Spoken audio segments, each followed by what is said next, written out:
ఒకటి, మన లక్ష్యం ముందుకు వెళ్ళాలన్నది అనేది మన లక్ష్యం అయితే, అలా ముందుకు నడిపించటానికి దేవుడు ఒక ప్రణాళిక కలిగి ఉంటాడు.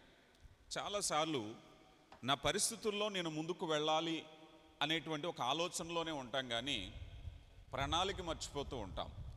కానీ నిన్ను నడిపించటంలో నీ దేవుడు ఒక ప్రణాళిక కలిగి ఉంటారు. నీ జీవితంలో ఏ సమస్య అయినా, ఏ పరిస్థితులైనా దాటుకుని ముందుకు వెళ్ళాలని నువ్వు చేసే ప్రయత్నంలో దేవుని సహాయాన్ని అడగటం తప్పులేదు, కానీ ఆ దేవుని సహాయం అడిగినప్పుడు అది నెరవేర్చటంలో దేవుడు అనుసరించే ఒక విధానం ఉంటుంది. చాలాసార్లు అదే మర్చిపోతాం. దేవుడు నిన్ను నడిపించాలి అని అంటే ఒక విధానం అనేటువంటిది దేవుని ప్రణాళికలో ఉంటుంది. అది ఈరోజు ఏమిటో చూసే ప్రయత్నం చేద్దాం. నిర్గమకాండ గ్రంథము నిర్గమము అన్నారు. ఈ మాట మీరు బాగా దృష్టి పెట్టుకుంటే ఈ అంశం మీకు అర్థమవుద్ది. ఇంగ్లీష్లో ఎక్సడోస్ అంటే ఒక గమనము నుంచి మరొక గమనానికి వెళ్ళటం, ఒక స్థితి నుంచి మరొక స్థితికి వెళ్ళటం, ఒక ప్రాంతము నుంచి మరొక ప్రాంతానికి వెళ్ళటం. మీరు బాగా దృష్టిలో పెట్టుకోండి. నిర్గమము ఐగుప్తు దాస్యము నుంచి, లోకం అనేటువంటి దాస్యం అనేటువంటి ఐగుప్తు నుంచి కానాను అనేటువంటి పాలు తేనెలు ప్రవహించు దేశానికి ఈ ప్రజలు నిర్గమము అవ్వాలి. ఈ ప్రాంతము నుంచి ఈ ప్రాంతానికి వెళ్ళాలి. ఈ బానిసత్వము నుంచి స్వతంత్రానికి వెళ్ళాలి. ఈ కష్టము నుంచి సంతోషానికి వెళ్ళాలి. నిర్గమము అంటే ఒక స్థితిని దాటి మరొక స్థితికి వెళ్ళేటటువంటి సమయంలో దేవుడు ఆ ప్రజల్ని ఎలాగూ నడిపించాడో, నీ జీవితంలో నా జీవితంలో కూడా మన స్థితిగతులు దాటి వెళ్ళాలి అని అంటే దేవుడు అదే ప్రణాళిక కలిగి ఉంటారు కదా. ఆ ప్రణాళిక ఏమిటో మీకు అర్థం కావాలని నేను కొన్ని విషయాలు మీతో చెప్పడానికి ఇష్టపడుతున్నాను. మొట్టమొదటిగా దేవుని ప్రణాళికలో విమోచన అన్నారు. విమోచన అనేటువంటి పదం ఎలా వివరించబడింది అని అంటే, దేవుడు ఒక పనిని తలపెట్టినప్పుడు ఆ పనిలో అక్కడ నుంచి వారిని విడుదల చేసి విమోచించి అనుకున్న ప్రదేశానికి నడిపించే వరకు దేవుడు నిన్ను విడిచిపెట్టడు. అది నీదే కష్టమైనా కావచ్చు, ఏ బంధకమైనా కావచ్చు, ఏ సమస్య అయినా కావచ్చు. అమ్మ, పిల్లల్ని మీరు కొద్దిగా అదుపులో ఉంచండి, లేదా బయట తీసుకెళ్ళి ఆడించండి. పిల్లలు అరుస్తున్నారు, అరవకుండా చూడండి. ఈ విమోచన పదంలో మనం చాలా జాగ్రత్తగా మనం చూస్తే దేవుని యొక్క ప్రణాళిక ఎలాగుంటుందయ్యా అంటే, నిన్ను మెరుగైన ప్రదేశానికి తీసుకువెళ్ళాలి. నిన్ను సమస్య నుంచి కొన్నిసార్లు మనకు అనిపిస్తూ ఉంటుంది, మన జీవితంలో ఉన్న ఏదైనా ఒక కష్టమో, కుటుంబ సమస్యలో, ఆర్థిక సమస్యలో ఏదో ఒక సమస్య ఉన్నప్పుడు మనకు అనిపించే భావం ఏమిటంటే, ఈ సమస్య నన్ను విడిచిపోతే బాగుండును అని. కానీ దేవుడు అంటున్నాడు, ఆ సమస్య నుంచి మెరుగైన ప్రదేశానికి నిన్ను నడిపించాలి. ఇది గమ్యము అంటారు. గమ్యము లేని విడుదల దేవుడు నీకు ఎప్పుడు ఇవ్వరు. కొన్నిసార్లు మనకు అనిపిస్తూ ఉంటుంది, ఈ ప్రదేశం నుంచి, ఈ సమస్య నుంచి నేను వెళ్ళిపోతే బాగుండు అనిపిస్తుంది. కానీ ఎక్కడికి వెళతావు అన్నది కూడా దేవునికి సమాధానం చెప్పాలి. నీ పరిస్థితుల్లో విమోచన కొరకైనటువంటి ప్రణాళిక దేవుడు ఖచ్చితంగా ఉంటారు. వాస్తవానికి ఈ ఐగుప్తు బంధకాల్లో ఉన్నప్పుడు ఈ శ్రమ, ఈ నష్టము, ఈ కష్టము, ఈ బానిసత్వము నేను పడలేకపోతున్నాను ప్రతివారు అనుకున్నారు. కానీ అక్కడ నుంచి బయటపడాలనే ఆలోచన ఉంది, కానీ ఎక్కడికి వెళ్ళాలనేది నీకు ఏమైనా ఆలోచన ఉందా? ఆ ఆలోచనలో భాగమే పాలు తేనెలు ప్రవహించు దేశం, శ్రేష్టమైనటువంటి దేశం. ఈరోజు పాపములో ఉన్న ప్రతి వారికి కూడా విమోచన పదమే క్రీస్తు ప్రభువారు. ఒకవేళ ఈ పాత రోత జీవితంతో నేను జీవించలేను అని విసుగు చెందిన లోకంలో చాలామంది ఉన్నారు. వారు ఎన్నుకునే మార్గాలు ఎన్నో ఉన్నాయి. విమోచన క్రీస్తులోనికి రాలేకపోతున్నారు. సమస్య నుంచి బయటపడాలి, ఈ జీవితం నాకు నచ్చలేదు, ఈ పరిస్థితులు నాకు నచ్చలేదు అనుకున్న వారే, కానీ నచ్చని చోట నుంచి నువ్వు ఎక్కడికి వెళ్ళాలని చెప్పేదే దేవుని యొక్క విమోచన ప్రణాళిక. ఆ ప్రణాళికలో దేవుని యొక్క స్పష్టమైన ప్రణాళిక గమ్యము కలిగి ఉంటుంది. గమ్యము లేని చోటకి దేవుడిని నడిపించరు, గమ్యము లేని మార్గాలు దేవునికి చూపించరు.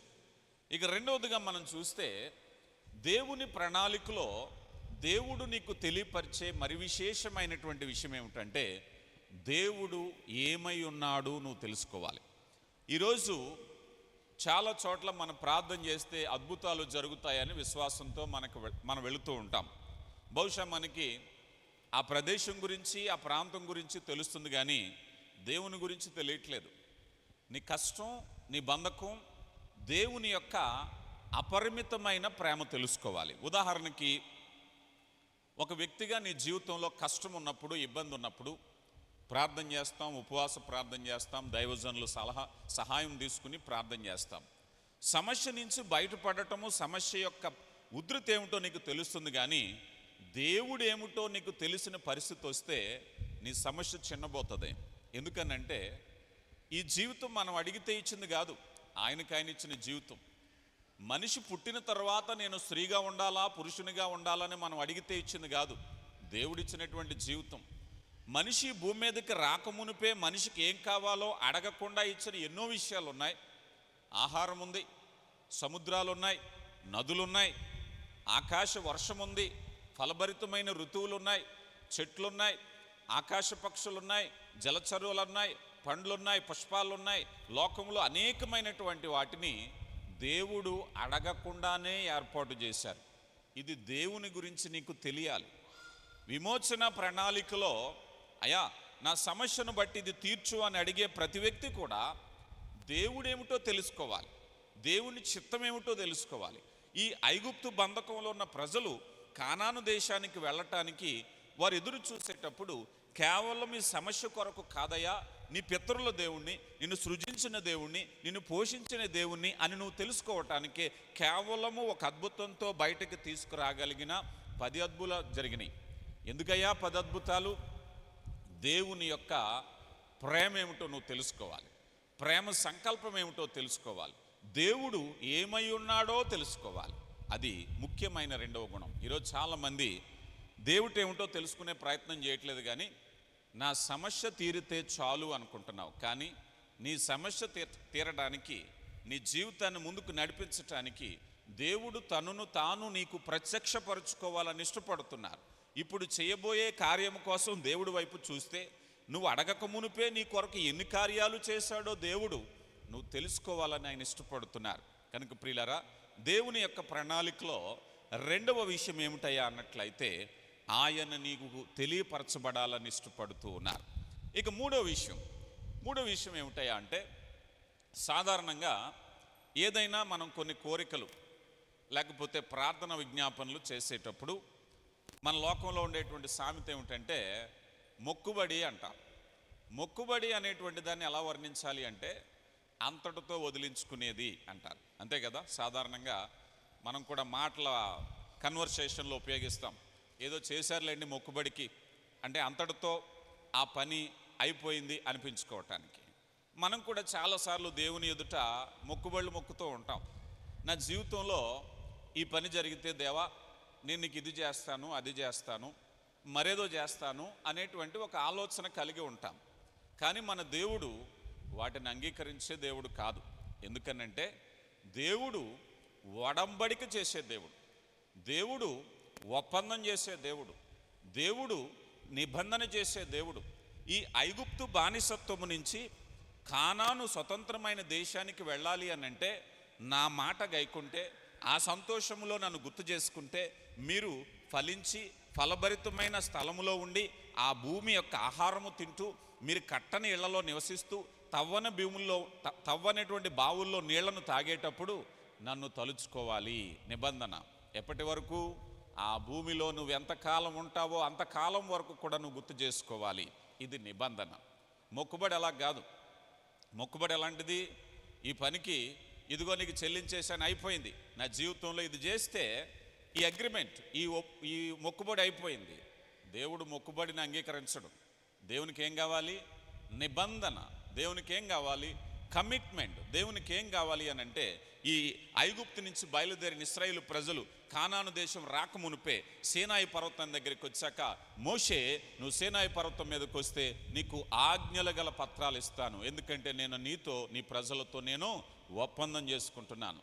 ఒడంబడిక చేసుకునేటువంటి దేవుడు, తన ప్రణాళికలో దేవుడు నిన్ను నడిపించేటప్పుడు ఒడంబడిక అవసరమై ఉన్నది. ఎప్పుడైతే మనిషికి రక్షణ కావాల్సి వస్తుందో, ఎప్పుడైతే పాపము నుంచి విమోచింపబడాలనుకుంటున్నాడో, మనిషి దేవునితో ఒప్పందపడాలి. ఒడంబడిక పడాలి. ఈరోజు చాలామంది అలాగే ఇష్టపడట్లేదు. ఎందుకనంటే అయ్యా నా జీవితంలో ఈ పని జరిగితే నేనేదో ఇదిగో ఈ కూడిక పెట్టుకుంటాను, నేనేదో ఈ జంతువుని ఇస్తాను, నేనేదో ఈ డబ్బులు ఇస్తాను. ఇవన్నీ కూడా మొక్కుబళ్ళు, దేవునికి ఇష్టం లేనటువంటివి. దేవునికి ఒప్పందం కావాలి. దేవుడు నిన్ను శ్రేష్టమైన ఆశీర్వాదాలతో నింపేటప్పుడు దేవుని కొరకు నువ్వు ఎలా జీవిస్తావు, దేవుని కొరకు నీ హృదయాన్ని ఎలాగిస్తావు, దేవుని కొరకు నీ యొక్క పరిపూర్ణమైన విశ్వాసాన్ని ఎలా కనబరుస్తావు, ఆయన మీద ఆధారపడి ఎలా జీవిస్తావు అనేది దేవుని యొక్క ఉద్దేశం. అందుకొరకు దేవుడు తన నిర్ణయాల వెంబడి నడిపించేటప్పుడు ఒడంబడిక చేసేటువంటి దేవుడుగా మనం చూస్తున్నాం. ఇక నాలుగవదిగా మనం చూసినట్లయితే దేవుడు తన ప్రజలకు వాగ్దానము చేస్తారు. ప్రియులారా గమనించండి, వాగ్దానం ఏ ఒక్కరికి చెందింది కాదు, తన విశ్వసించిన వారందరికీ వాగ్దానము కలిగి ఉండాలని దేవుడు కోరుకుంటున్నారు. వాగ్దానం ఎలాంటిదయ్యా అన్నట్లయితే నెరవేర్పుకు లోనయ్యేదాన్ని వాగ్దానము అంటారు. దేవుని దగ్గరకు వచ్చిన బిడ్డలకు ఒక స్థిరమైన వాగ్దానాన్ని దేవుడిస్తున్నాడు. ఈ వాక్యాన్ని వినే ప్రతి ఒక్కరూ కూడా మీరు వాగ్దానాన్ని కలిగి ఉన్నారు. వాగ్దానము నెరవేర్పు కలిగి ఉంటుంది, అవ్వచ్చు అవ్వకపోవచ్చు కాదు. ఈ బానిసత్వంలో ఉండేటువంటి ప్రజలు పాలు తేనెలు ప్రవహించే దేశానికి వెళ్ళటానికి అబ్రహాము గారికి చేసిన వాగ్దానం, అయ్యా అబ్రహామా, నా తోడని నేను ప్రమాణం చేస్తున్నాను, నీ బిడ్డ తరాంతరాలకి కూడా ఈ స్థలము నీదే. ఈనాటికి 1000 సంవత్సరాలైనా ఇశ్రాయేలు దేశంలో యూదులు ఉండడానికి గల కారణం ఏమిటంటే అదే వాగ్దానం. ఈ వాగ్దానం ఏం చేస్తుందయ్యా మనిషిని అని అంటే నెరవేర్పులోనికి నడిపిస్తుంది. దేవుడు తన ప్రణాళిక చేసేటప్పుడు మనం సాధారణంగా టెంపరరీ తాత్కాలికమైన సమస్యలు అడుగుతూ ఉంటాం దేవుణ్ణి. సాధారణంగా నా జీవితంలో ఫైనాన్షియల్ ప్రాబ్లమ్స్ వచ్చినాయి, అనారోగ్యం వచ్చింది, మరేదో అశాంతి వచ్చింది, ఇంతవరకే మనం ఆలోచిస్తూ ఉంటాం. కానీ దేవుడు ఈ తాత్కాలికమైన వాటికి కాకుండా స్థిరమైన వాగ్దానాన్ని కలిగి ఉంటాడు. టెంపరరీ నీడ్స్ కాదు. ఉదాహరణకి ఐగుప్తులో పనిచేస్తున్నారు, పనిచేసేటువంటి వారికి పనిచేసేటువంటి సూపర్వైజర్స్తో ప్రాబ్లం వచ్చి ఉండొచ్చు, ఆహార విషయం ప్రాబ్లం వచ్చి ఉండొచ్చు, నివాస విషయం ప్రాబ్లం వచ్చి ఉండొచ్చు, ఒకరికి వచ్చిన సమస్య మరొకరికి రాకపోయి ఉండొచ్చు, ఏదైనా మనిషికి సమస్య. కానీ రియాలిటీలో ఏమిటాయా అంటే సమస్యల గల ప్రదేశంలో నీవు ఉండకుండా సమస్యలు లేని ప్రదేశంలో నిన్ను నిలిపి ఉంచాలనేదే దేవుని ప్రణాళిక. ఇది శాశ్వతమైనటువంటిది. సమస్య వచ్చిన ప్రతిసారి దేవుడాన్ని మనం చూసేటప్పుడు ఒక పర్మనెంట్, ఒక శాశ్వతమైన పరిష్కారాన్ని దేవుడు మానవాళికి ఇవ్వాలని ఎప్పుడు ఆశపడుతూ ఉంటారు. ఈరోజు వారు కానాను గురించి చెప్పినట్టుగానే పరమ కానాను అనే వాగ్దానం ప్రతి ఒక్కరికి మనం ఉంది. పరలోకపు వాగ్దానము నిలిచి ఉంది. వాగ్దానం చేసేవాడు వాగ్దానాన్ని నిలిపి ఉంచేటటువంటి వాడు, రైట్? కనుక వాగ్దానము చేస్తారు, నెరవేరుస్తారు. నీ జీవితం ముందుకు వెళ్ళాలి, సమస్యలు అధిగమించాలి అని అంటే దేవుని వాగ్దానం వైపు చూడవలసిందే. ఇక ఐదవదిగా మనం చూస్తే మరి ముఖ్యమైనది, దేవుని మనం అడిగేటప్పుడు కొన్నిసార్లు ఆలస్యం అవుతూ ఉంటుంది. కొన్నిసార్లు మనకే దేవుడి పని ఇప్పుడెప్పుడే జరగదంటావా అని విరక్తి చెందుతూ ఉంటాం. కానీ దేవుని ప్రణాళికలో ప్రత్యేకత ఏమిటయ్యా అంటే దేవుడు నిన్ను నడిపించేటప్పుడు తన ప్రణాళికలో నీ చెయ్యి విడువడు. ఒకవేళ ఆలస్యం అవుతుందా పర్వాలేదు, ఒకవేళ నువ్వు అనుకున్న సమయం కాలేకపోతుందా, దేవుడు తన ప్రణాళిక నెరవేర్పులో తోడు ఉండే దేవుడు. మీకు ఈ విషయంలో చూస్తే ఈ ఐగుప్తు నుంచి కానాను వెళ్ళడానికి 40 రోజుల ప్రయాణం. ఈ 40 రోజుల ప్రయాణము 40 సంవత్సరాలు అయిపోయింది. 40 రోజులైనా 40 సంవత్సరాలైనా దేవుడు తన ప్రజలను విడువని దేవుడు. ఎంతవరకు విడువడు? ఆ కార్యము నెరవేర్చే వరకు దేవుడు విడువడు. అంటే దేవుడు తన ప్రణాళికలో ఎలాంటిదయ్యా అంటే ఈరోజు మనం చాలాసార్లు అనుకుంటాం, మన జీవితంలో ఏదైనా కార్యము నెరవేరకపోతే అయ్యా నా జీవితంలో కార్యం నెరవేరట్లేదు, నెరవేరిన తర్వాత నేను దేవుని దగ్గరికి వస్తానంటే దేవుడు అంటున్నాడు, అయ్యా నీ జీవితంలో కార్యము నెరవేరే వరకు దేవుడు నీతోనే ఉంటారు. ఇశ్రాయేలు ప్రజలు ఆ దేశానికి వెళ్ళేటప్పుడు ఆ దేశ ప్రజలతో వారితో ఉన్నప్పుడు దేవుడు పగలు మేఘస్తంభముగాను రాత్రి అగ్నిస్తంభముగాను ఎందుకొరకు ఈ ఏర్పాటు అని అంటే వారికి ఆ భరోసా కల్పించాలి, వారికి ఆ భద్రత కల్పించాలి. తాను అనుకున్నది నెరవేర్చే వరకు దేవుడు నిన్ను విడిచిపెట్టడు. చాలామంది దేవుని సన్నిధి విడిచిపెడుతున్నారు. అయ్యా నా జీవితంలో ఈ పని కావట్లేదు, ఈ పని జరిగాక నేను దేవుని సన్నిధికి వస్తానంటారు. కానీ పని జరిగే వరకు దేవుని సన్నిధి నీతో ఉండాలి. ఆ కార్యము జరిగే వరకు దేవుని సన్నిధి నీతో ఉండాలి. ఆ కార్యము జరుగు వరకు కూడా ఆ విచిత్రమైన సంఘటన ఎంత ఆసక్తికరంగా ఉంటుందంటే, రాత్రివేళ అగ్నిస్తంభముగా వారు ప్రయాణం చేసేది అరణ్యంలో, ఎడారిలో, కొండ ప్రాంతాల్లో. అలాంటి ప్రాంతాల్లో వారికి కరెంటు పోవడం సమస్య లేదు, వారికి ఎలక్ట్రికల్ బిల్లు సమస్య లేదు, ఒకవేళ ఆ రోజుల్లో దీపం వెలిగించాలంటే తైలం అయిపోతుందన్న సమస్య లేదు. నిత్యము కూడా చక్కని వెలుగులో ఉన్నారు. ఆ వెలుగు దేవుడు కల్పించారు. ఎందుకు దాని ఉద్దేశం అంటే, నేను మీతో ఉన్నాను అని భరోసా కల్పించటం. నీ జీవితంలో దేవుడు నడిపించే ప్రణాళిక ఎంత సుందరంగా ఉంటుందంటే, ఒకవేళ నీ జీవితంలో సదరు కార్యము ఆలస్యం అయినా కూడా దేవుడు నిన్ను విడిచిపెట్టడు. దేవుడు తన కృప చొప్పున నిన్ను నడిపించటంలో అగ్నిస్తంభము వలె కదా. మరో చోట ఏమన్నారు, పగలు మేఘస్తంభము వలె. ఎడారి దేశాల్లో ప్రయాణం చేస్తే ఎంత భయంకరంగా ఉంటుందంటే, ఎక్కడైనా చెట్టు నీడ దొరకటం అనేది చాలా అరుదు, ఎక్కడైనా షెల్టర్ దొరకటం అనేది చాలా అరుదు. అలాంటి చోట దేవుడు తన హస్తాన్ని ఉంచినట్టుగా మేఘాన్ని ఉంచారట. లోకంలో చుట్టూ ఎండగాసిన వారి మీద ఈ మేఘం గొడుగు పట్టుకున్నట్టుంది. ఇప్పుడు తన బిడ్డల కోసం దేవుడు ఏం చేశాడు, ఎండ దెబ్బ తగలకుండా, కీర్తనాకారుడు అన్నారు, రాత్రి వెన్నెల దెబ్బ అయినను పగలు ఎండ దెబ్బ అయినను నీకు తగలదు.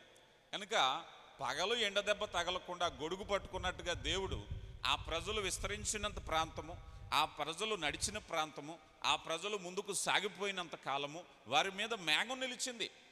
అంటే దేవుడు వారికి ఏం చెప్తున్నారయ్యా అంటే, ఈ 40 రోజులు ప్రయాణమే కావచ్చు, ఈ 40 సంవత్సరాల ప్రయాణమే కావచ్చు, నిన్ను నేను చేయి విడవనయ్యా, నీతోనే నేనున్నాను. ఎంతవరకు?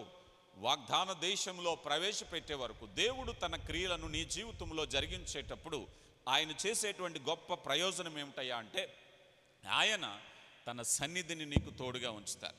ఆ సన్నిధి నిన్ను నిరుత్సాహపరచదు.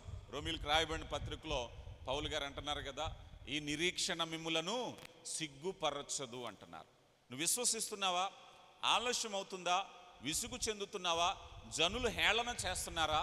కానీ నీలో ఉండేటువంటి విశ్వాసము, నిరీక్షణ నిన్ను సిగ్గుపరచబడనియదు. ఎందుకనంటే నిన్ను నడిపించేవాడు నీ దేవుడు గనుక ఆయన చేయి పట్టుకుని నడిపిస్తారు. తగిన సమయంలో ఆయన హెచ్చించటానికి ఆయన బలిష్టమైన చేతి కింద అణిగి ఉండటం మనం నేర్చుకోవాలి. ఇక తర్వాత మనం చూసినట్లయితే 6వ విషయంలో, దేవుడు తన కార్యాలను జరిగించేటువంటి క్రమంలో ఆయన ప్రత్యక్షపరుచుకోవటానికి ఇష్టపడతారు. మనందరికీ తెలుసు, దేవుడు ఆత్మస్వరూపి. దేవుడు ఎలా ఉంటారో కళ్ళారో చూసిన వాళ్ళు లేరు. కానీ దేవుని యొక్క ప్రేమ ఎలాంటిది ఏమిటయ్యా అంటే, తను ఎప్పుడు కూడా తన ప్రత్యక్షతను మానవాళికి చూపించాలని ఆశపడుతూ ఉంటారు. ఈ ఐగుప్తు దేశంలో ఉండేటువంటి ప్రజలు దేవుణ్ణి తెలుసుకోవాలి. ఎలా తెలుసుకోవాలి? మోషే చేతిలో కింద పడవేసిన తరువాత కర్ర సర్పమైనప్పటి నుంచి మిజ్జాను అరణ్యంలో ఆ పొద మండుచున్నప్పటికీ కాలనటువంటి స్థితి నుంచి ఆ దేశం వచ్చి ఫరోతో మాట్లాడి, అయా ఇదిగో నా దేవుడి కార్యము చేస్తున్నారన్న ఉద్దేశముతో ఐగుప్తులో నదులన్నీ రక్తమయమైనప్పుడు, ఐగుప్తులో చీకటి కమ్మినప్పుడు, ఐగుప్తులో పేలు విస్తరించినప్పుడు, ఐగుప్తులో వడగళ్లవాన వచ్చినప్పుడు, ఐగుప్తులో నల్లి వచ్చినప్పుడు, ఐగుప్తులో కప్పలు వచ్చినప్పుడు, ఏ వచ్చినప్పటికీ కూడా దేవుడు ప్రత్యక్షపరుచుకుంటే ఐగుప్తు మంత్రగాళ్ళు వచ్చి అంటున్నారు ఆ యొక్క ఫరోతో, అయా ఇది దేవుని చేతివేలు. గుర్తించారు ఇప్పుడు, అయా ఆయన చేతివేలు, ఆయన చేతివేలు ఉపయోగిస్తేనే ఇంత బలంగా ఉందంటే, పూర్తి చెయ్యి ఉపయోగిస్తే మనం బ్రతకలేం, పూర్తి బాహు ఉపయోగిస్తే మనం బ్రతకలేం. అందుకని దేవుడు తన కార్యాలను జరిగించుకునేటప్పుడు తన మహిమను ప్రత్యక్షపరచాలి అనుకుంటారు. నీ బలహీనత ఎప్పుడైతే నీతో వదిలిపోతుందో, నీవు చెప్పకుండానే నీవు దేవునికి మహిమకరంగా మార్చుతున్నావు. ఈరోజు చాలామంది విచారంతో ఉన్నవాళ్ళు, దిగులుతో ఉన్నవారు, బాధలతో ఉన్నవారు, బంధకాల్లో ఉన్నవారు, నా జీవితం ఇదే అనే సమస్యతో ఉంటే, ఒక ప్రశ్న ఏమిటంటే, దేవుడు నిన్ను కలగ చేసినప్పుడు అలాంటి జీవితాన్ని, అలాంటి ముగింపుని ఇవ్వాలని ఎవరిని దేవుడు కలగ చేయరు. ప్రతి వ్యక్తి కూడా దేవునికి మహిమకరంగా ఉండాలనే, ప్రతి వ్యక్తి ద్వారా మహిమ పొందాలనే దేవుడు ఆశపడుతూ ఉంటారు. నీ జీవితంలో ఒక మేలైన కార్యము జరగాలి, ఆ కార్యము ద్వారా దేవునికి మహిమ రావాలి. నువ్వు కృంగిపోతూ సమస్యలతో ఉంటూ దుఃఖముతో నువ్వు విఫలమయ్యి అపజయం పొంది నువ్వు ఏడుస్తూ ఉంటే అది దేవునికి ఎన్నటికీ మహిమ ఘనత కాదది. దేవునికి మహిమ చెల్లించాలి అని అంటే నీ జీవితంలో జరిగినటువంటి మార్పు ద్వారా దేవుడు మహిమ తెచ్చుకోవాలనుకుంటున్నారు. మనిషి తనకు తాను పాడు చేసుకోవాలేమో కానీ, ఒకవేళ తన అవిశ్వాసాన్ని బట్టి, తన తప్పుడు నిర్ణయాలను బట్టి, దేవుని విడిచిపోవటాన్ని బట్టి తనకు తాను పాడు చేసుకోవాలేమో కానీ నిన్నెవరో పాడు చేయరు, నిన్నెవరో కూడా ఇబ్బంది పెట్టరు. ఎందుకనంటే దేవుని మహిమ కొరకు సృజించబడినవాడు. ఎప్పుడైతే ఈ ఐగుప్తు నుంచి ఇశ్రాయేలు ప్రజలు బయలుదేరి వస్తున్నారో ఐగుప్తు అంతా తెలిసిపోయింది, వీరి దేవుడు గొప్ప దేవుడు. ఆ చుట్టూ ఉన్నటువంటి అమాలేకీయులు, మోయాబీలు ప్రతి ఒక్కరికి తెలిసిపోతుంది, కానానీయులకు తెలిసిపోతుంది, ఎరుకో ప్రాంత వాసులకు తెలియపరుస్తుంది. అయ్యో, ఈ ప్రజలు కలిగినటువంటి దేవుడు గొప్ప దేవుడు, వారి కొరకు అద్భుతాలు చేశారు. భయపడుతున్నారు. కారణం ఏమిటో తెలుసా? వారిని బట్టి దేవునికి మహిమ కావాలి, నిన్ను బట్టి దేవునికి మహిమ కావాలి. నువ్వు విజయవంతంగా ఉండి నిన్ను బట్టి దేవుడు ఆనందించాలని కోరుతున్నారు. నువ్వు అపజయం పొంది ఒకవేళ దిగులుతో విచారంతో నువ్వు ఉన్నట్లయితే అది దేవునికి సంతోషం అని నువ్వు అనుకుంటున్నావేమో, కానీ దేవుడు నిన్ను అందుకొరకు సృజించలేదు. నా జీవితం ఇంతే, నా సమస్యలు ఇంతే, నా బాధలు ఇంతే, నువ్వు కృంగిపోవచ్చు. అది నీ విషయంగా నువ్వు ఆలోచిస్తున్నావు, కానీ దేవుని వైపు చూడు. దేవా, నన్ను ఎందుకయ్యా నువ్వు కలగజేసావు అంటే దేవుని నుంచి వచ్చే సమాధానం ఏమిటో తెలుసా? నా మహిమ కొరకు సృజించిన, నా పేరు పెట్టబడిన ప్రజలు మీరు. అలాగున్న దేవుని చిత్తంలో మనము ఆయన మహిమకరంగా ఉండటానికి అదృశ్య దేవుడైనటువంటి దేవుడు తన కార్యాలను మన ద్వారా సఫలపరచాలి. పుట్టి గుడ్డివాడు ఉన్నాడు, యేసుప్రభు వారు వెళ్ళి స్వస్థపరిస్తే శిష్యులు వచ్చి అడుగుతున్నారయ్యా, వీరి కన్నవారా పాపం చేశారు వీడు పుట్టుగుడ్డివానిగా పుట్టడానికి అని అంటే, వీడైనను వీరి కన్నవారైనా కాదు, మనుషు కుమారుని క్రియలు వాని యందు ప్రత్యక్షపరచబడుటకే వాడు ఆ రీతిగా జన్మించాడు. ఈరోజు నువ్వు సమస్యలతో ఉండడానికి దేవుని మహిమపరచటమే కారణమై ఉన్నదేమో. దేవుని యందు విశ్వసించటం ద్వారా దేవుడు గొప్ప కార్యాలను జరిగించగలుగుతాడు. ఇది దేవుడు నడిపించేటువంటి రీతి. ఇక మరొక విషయం ఏమిటయ్యా అంటే, దేవుడు నిన్ను తన ప్రణాళికలో నడిపించేటప్పుడు జరిగే మరో కార్యం ఏమిటయ్యా అంటే, లోకములో ఉన్నవారి కంటే భిన్నంగా ఉండాలి. ఇశ్రాయేలు ప్రజల్ని దేవుడు అంటున్నారు, అయ్యా, మిమ్మల్ని లోకములో ఉన్నవారి కంటే నేను ప్రత్యేకపరుచుకున్నాను. నేను పరిశుద్ధుడును గనక మీరును పరిశుద్ధులై ఉండాలని నేను కోరుకుంటున్నాను. దేవుని ప్రణాళిక ఎంత చక్కని ప్రణాళిక చూడండి. అందుకని లోకములో ఉన్న వారి కంటే మీరు భిన్నంగా ఉండాలి, మీరు రాయబారులుగా ఉండాలి. కొరింథీ పత్రికలో అపోస్తలుడైన పౌలు అంటున్నారు, మేము క్రీస్తుకు రాయబారులము అంటున్నారు. ఏమిటి రాయబారత్వం, ఏమిటి ప్రత్యేకంగా ఉండటం అని అంటే, నీ యొక్క ఆత్మీయ జీవితం వేరు, నీ లక్ష్యము వేరు, నీ విజయం వేరు, నీ జీవితం వేరు. నువ్వు ప్రత్యేకింపబడిన వాడువు, నీవు దేవుని కొరకున్నటువంటి వాడువు. ఇప్పుడే మనం చూసాం, దేవునికి మహిమకరంగా ఉంటున్నావు. ఈ దేవునికి మహిమకరంగా రాయబారిగా మారటం ఏమిటంటే, కొన్నిసార్లు మనం కొన్ని సాక్ష్యాలు వింటూ ఉంటాం. సాధారణంగా దేవుడు నా జీవితంలో అద్భుతం చేశారు, మేలు చేశారు, నా జీవితం మారిందని. కొంతమంది ఆ సాక్ష్యాలు నమ్ముతారు, కొంతమంది సాక్ష్యాలు నమ్మరు. కానీ వాస్తవానికి ఒక సమస్యలో ఉన్న వ్యక్తి సమస్య నుంచి బయటపడినప్పుడు, సమాజము గుర్తించినప్పుడు, ఆ సమాజానికి నువ్వు క్రీస్తు రాయబారి. దేవుడు ఈ వ్యక్తి జీవితాన్ని మార్చటాన్ని బట్టి ఈ జీవితం మార్చబడింది. ఒకప్పుడు దిగులుగా ఉన్న వ్యక్తి సంతోషంగా ఉన్నాడు, క్రీస్తు రాయబారి ఆ పని చేస్తున్నాడు. ఒకప్పుడు సమస్యలో ఉన్న వ్యక్తి సమస్యల నుంచి బయటపడ్డాడు, దేవుడు రాయబారిగా అతను ప్రకటిస్తున్నాడు. తనకు తాను చెప్పుకోకపోయినా తన పరిస్థితులను అధిగమించటాన్ని బట్టి లోకానికి ఒక సాక్ష్యంగా ఉన్నాడు, లోకానికి ఒక భిన్నంగా ఉన్నాడు, లోకానికి దేవుని రాయబారిగా ఉన్నాడు.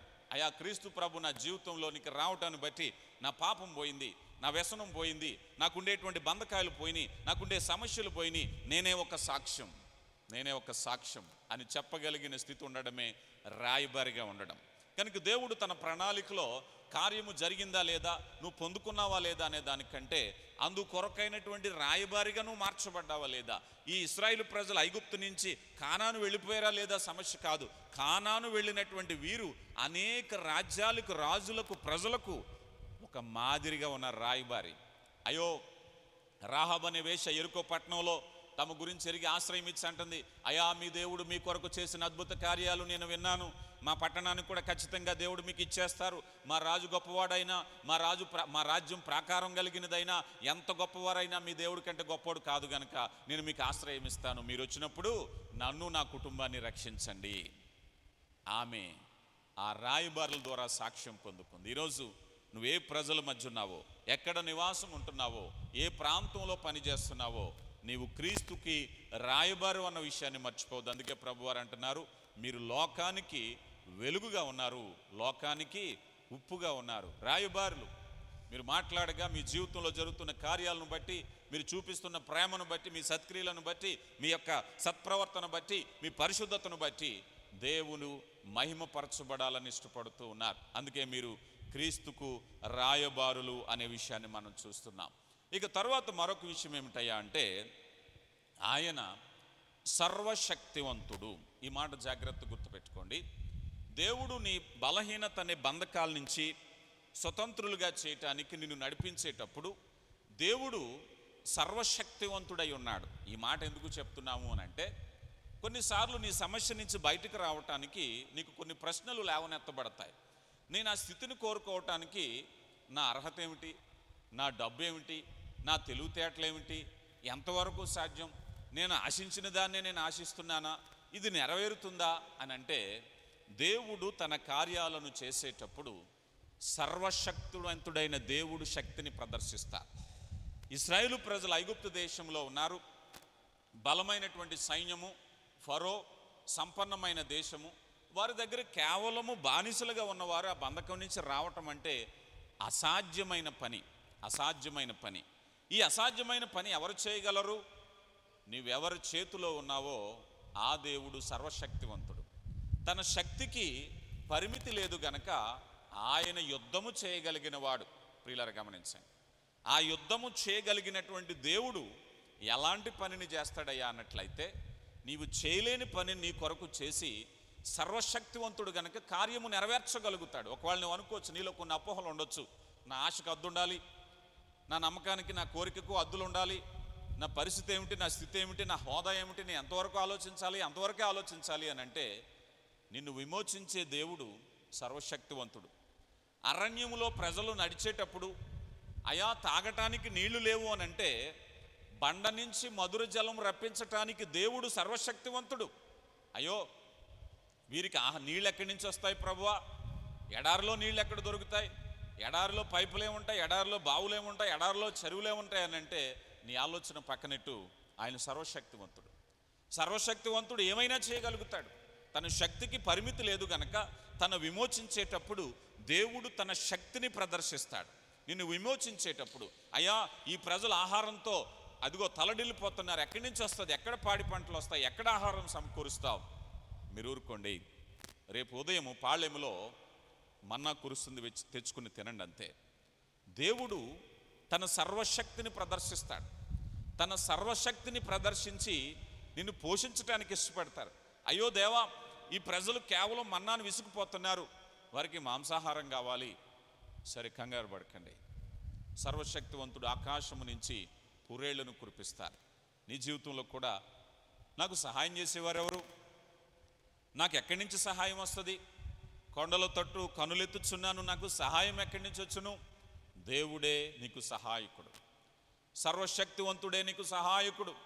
నీ కార్యమును జరిగించటానికి దేవుడు బలవంతుడని ఎప్పుడైతే నమ్ముతున్నావో, దేవుడు తన కార్యమును జరిగించగలిగినవాడు. ప్రియ దేవుని బిడ్డ, ఈరోజు నీ జీవితంలో ఒకవేళ కారణాలను బట్టి, సామర్థ్యాన్ని బట్టి, నా పరిమితి ఇంతే, నా జీవితం ఇంతే అయిపోయింది, ఇక నేనేం చేయలేను, నా వల్ల కాదు అని అనుకుంటే, నీకు శక్తినిచ్చేవాడు సర్వశక్తుడంతుడైన దేవుడు. నీ పనిని బట్టి నీకు ప్రతిఫలం ఉంటుందని అనుకుంటున్నావేమో కానీ, నీ విశ్వాసాన్ని బట్టి కార్యము జరిగించగలిగినవాడు, శక్తికి మించిన ప్రయాణాన్ని చేయగలిగినవాడు. ఏలియా, ఇదిగో నువ్వు విసుగు చెందిన వేళ లేచి నీ శక్తికి మించిన ప్రయాణం చేయన్నారు. వృద్ధాప్యంలో ఉన్నటువంటి అబ్రహాము శారా దగ్గరికి వచ్చి గర్భఫలాన్ని ఇచ్చినటువంటి దేవుడు, ఆశ లేని సమయంలో ఆయన అవకాశాలు కల్పించే దేవుడు గనుక ఆయన సర్వశక్తివంతుడు అని కోరుతున్నారు. ఇక తర్వాతగా మనం చూస్తే, దేవుడు తన ప్రజలను నాయకులుగా ఉండాలని ఇష్టపడుతూ ఉంటారు. నాయకుడు మాదిరి కలిగినవాడు, మాదిరి చూపించేవాడు. ప్రతి క్రైస్తవ విశ్వాసి దేవుని అనుభవాలు గుండా అనేకులకు పాఠాలు నేర్పేవారు. ఈరోజు ఆదరణ లేక బాధపడుతున్నావా? నీవే మరొకరికి ఆదరణ కలిగించే స్థితిలో దేవుని ఉంచాలని కోరుకుంటాడు. అది నాయకత్వం. మోషే అక్కడి నుంచి వెళ్ళి మిద్యాను అరణ్యంలో గొర్రెలు కాచుకుంటే, మోషే నీ పోస్ట్ ఇది కాదయ్యా, లక్షల మందికి నువ్వు నాయకుడిగా ఉండాలి. ఈరోజు నువ్వు విరమించుకున్నావేమో, నువ్వు తగ్గించుకోవాలని ఆశపడుతున్నావేమో, దేవుడు చెప్తున్నాడు నిన్ను నాయకుడిగా ఉంచాలని కోరుకుంటున్నాడు. నాయకుడు అనేకులకు మాదిరిగా ఉన్నవాడు, అనేకుల కొరకు ప్రార్థించేవాడు, అనేకులకు సహాయం చేసేవాడు, అనేకులకు అప్పిచ్చేవాడు. దేవుడు ప్రతి ఒక్కరిని అలా ఉండాలని కోరుకుంటున్నారు. ఒకవేళ నీవు నిరాశలో ఉన్నావేమో, దేవుడు నిన్ను బలపరుస్తున్నారు. ఎవరైనా నాకు సహాయం చేయాలి, ఎవరైనా నన్ను ఆదరించాలి అని నువ్వు కోరుకుంటే దేవుడు అంటున్నాడు నీవే మరొకరికి సహాయం చేసే స్థితిలో ఉండాలి, నీవే మరొకరికి ఇచ్చే స్థితిలో ఉండాలి. నా ప్రజలు అప్పు చేయరయ్యా, అప్పిచ్చువారుగా ఉండదు అని దేవుడు సెలవిచ్చారు. కనుక దేవుని కృప నిన్ను నాయకుడిగా ఉంచటం అనేది ముఖ్యమైన విషయం. ఈ విషయంలో చివరిది మరి ముఖ్యమైనది ఏమిటయ్యా అంటే, దేవుడు సార్వభౌముడు అన్నారు. ఇది చాలా ముఖ్యమైన విషయం. దేవుడు మన విమోచనలో మనల్ని నడిపించేటప్పుడు, మన సమస్యల్లో బయటికి నడిపించేటప్పుడు దేవుడు సార్వభౌముడు అనే మాటకు అర్థం ఏమిటంటే, ఈ ఐగుప్తు నుంచి ఈ కానాను రావటానికి వచ్చేటప్పుడు అనేక మంది కానానీయులు, మోయాబీలు చాలామంది ప్రయత్నించారు. వీరు ఆ దేశం వెళ్లకుండా ఆపటానికి ఎన్నో ప్రయత్నాలు జరిగాయి. మనం కూడా మన జీవితంలో అభివృద్ధి చెందటానికి ఎన్నో ప్రయత్నాలు చేయొచ్చు.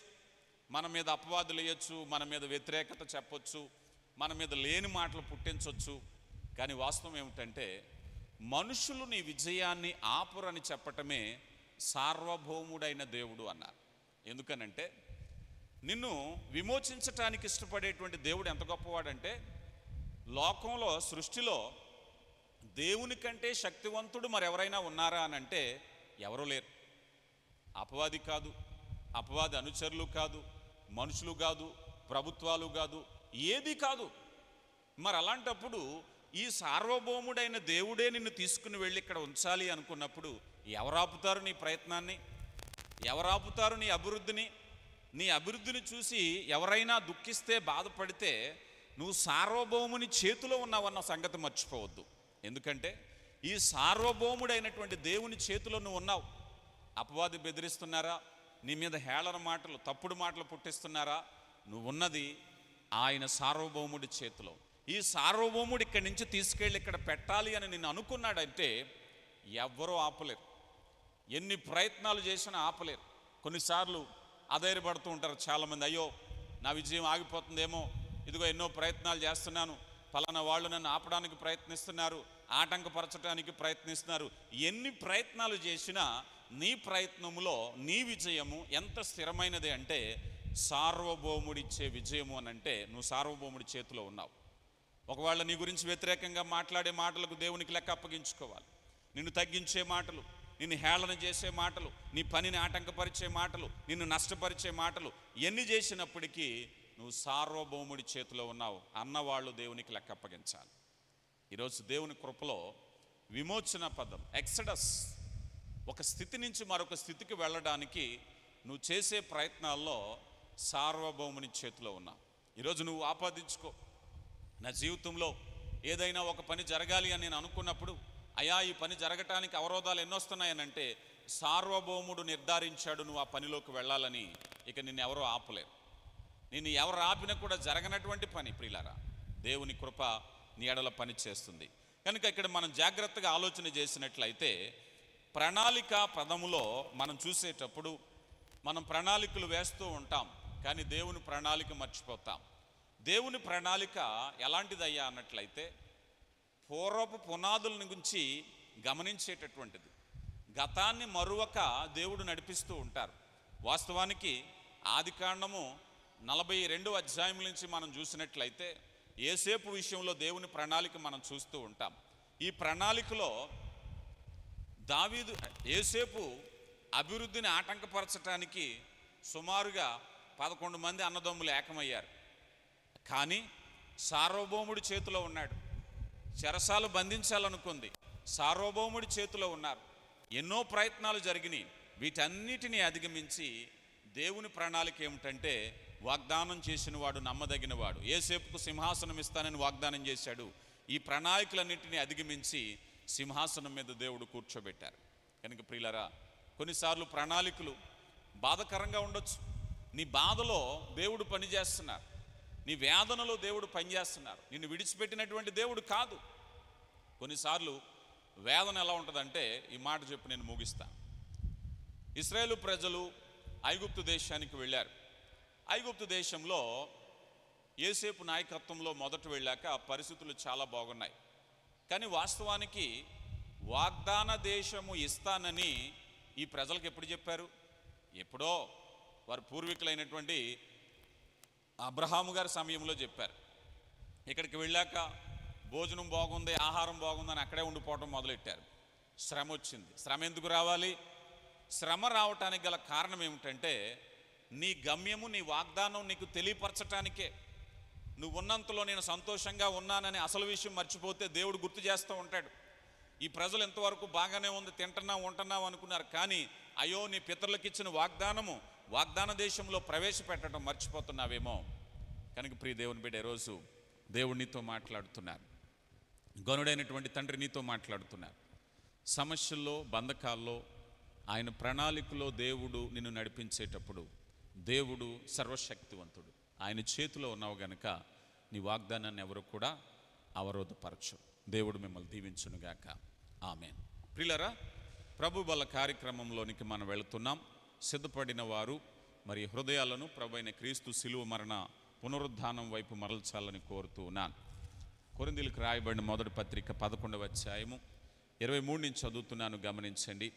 నేను మీకు అప్పగించిన దానిని ప్రభు వలన పొంది తిని, ప్రభు అయిన యేసు తను అప్పగింపబడిన రాత్రి ఒక రొట్టెనెత్తుకుని కృతజ్ఞతాస్తుతులు చెల్లించి విరిచి, ఇది మీ కొరకైన నా శరీరము, నన్ను జ్ఞాపకం చేసుకుంటకే దీన్ని చేయడని చెప్పాను.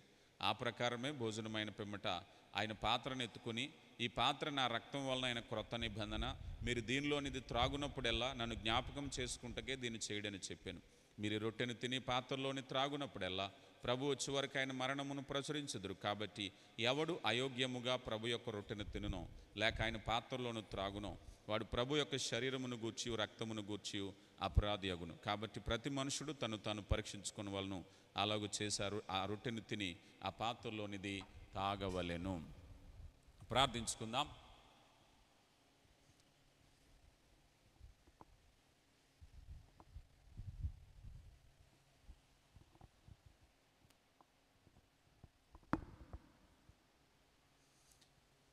ప్రియులారా, ప్రభువారి శరీరమునకు సాదృశ్యమైన రొట్టె నిమిత్తము, రక్తమునకు సాదృశ్యమైన ద్రాక్షరసము నిమిత్తం ప్రార్థించుకుందాం. కృపగలిగిన దేవా, ప్రేమ నమ్మకం కలిగిన మహోన్నతుడా, మీ ప్రేమను బట్టి వందనాలు.